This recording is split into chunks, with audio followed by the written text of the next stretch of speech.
The Selfish Giant.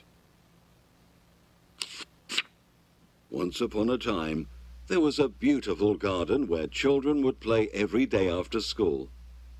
The spacious garden was filled with colourful flowers and gorgeous trees in bloom, and graceful birds pleasantly tweeted on every branch. That garden belonged to a fearsome giant who had been absent from it for some time. He had gone to visit his friend, another giant who lived far away. The children were happy and carefree in the garden and were perfectly unaware that their play would soon come to an end.